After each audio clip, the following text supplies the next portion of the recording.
ओम नमो भगवते वासुदेवा। श्रीमद्भागवत महापुराण प्रथम खंड।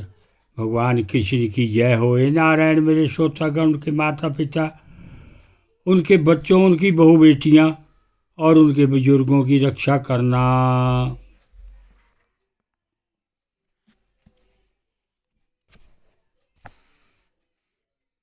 वक्रतुंड महाकाया सूर्य कोटि संप्रभा निर्विघ्न कुरु देव सर्व कार्येषु सर्वदा।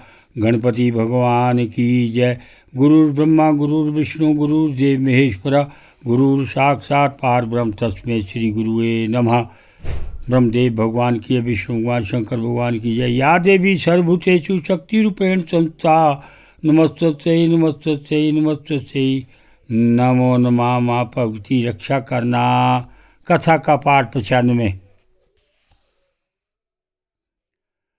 स निर्माय पुरुषस्त्रो हेमी रोपायासीर विभु दुर्लक्षया पाय संयोगा दुर्वृता कर पर छंदा ताभिस्ते असुर से नानयो लोका स्त्री नाशेषवरानर समृतो नाश या शक्रु पूर्ववैर्मलक्षता तत्तस्ते शेश्वरा लोका उपासादेश्वरं विभो त्राहि नस्तावका देव विनस्ता स्त्रीपुरालये अथानुग्रहं भगवानमा वैस्तुतिसुरा विभु शरं धनुषि संधाय पुरेशस्त्रं वयामुचत तत्तो अग्निवर्णा इषव उत्पेतु सूर्यमंडलात् यथा मयो कसदोहा नादृश्यन्त पुरो यथा ते सपर्शतावयस्वा सर्वेन पेतु संपुरुकसा तानानिवं महायोगी मया कुपेर से अक्षतपता सिद्धामृत रस सप्रस्तावज्रसारावो यसा उत्सतरे मेघदलना विद्युतु इव वहनय विलोकया भगन संकल्पमं विमनसकं वृषध्वजं तदायं भगवान विष्णु स्तोत्रपायं कल्पयत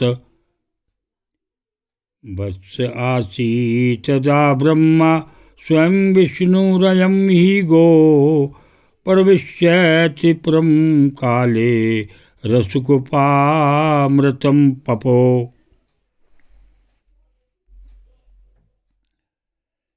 शक्तिशाली मयासुर ने सोने चांदी और लोहे के 3 विमान बना दिए।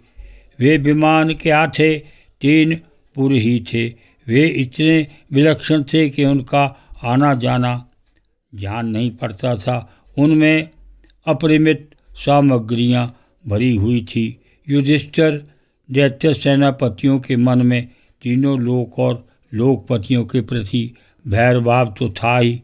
अब उसकी याद करके उन तीनों विमानों के द्वारा वे उनमें छिपे रहकर सबका नाश करने लगे।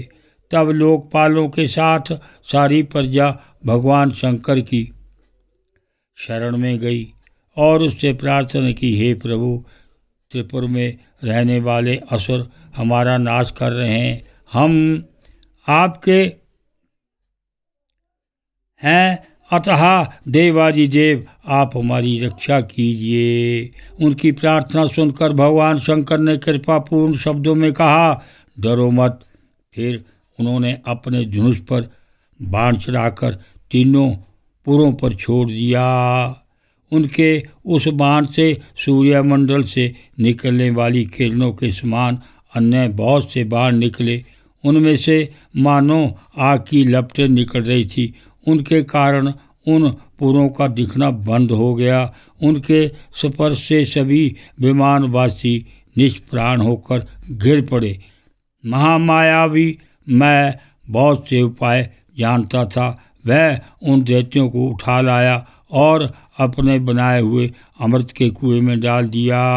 उस सिद्ध अमृत रस का स्पर्श होते ही असुरों का शरीर अत्यंत तेजस्वी और वज्र के समान सिद्ध हो गया। वे बादलों को विलीन करने वाली बिजली की आग की तरह उठ खड़े हुए। इन्हीं भगवान श्री कृष्ण ने जब देखा कि महादेव जी तो अपना संकल्प पूरा ना होने के कारण उदास हो गए हैं, तब उन असुरों पर विजय प्राप्त करने के लिए उन्होंने एक युक्ति की। यही भगवान विष्णु उस समय गौ बन गए और ब्रह्मा जी बछड़ा बने। दोनों ही मध्याह्न के समय उन तीनों पुरों में गए और उस सिद्धरस के कुएं का सारा अमृत पी गए। ओम नमो भगवते वासुदेवाय।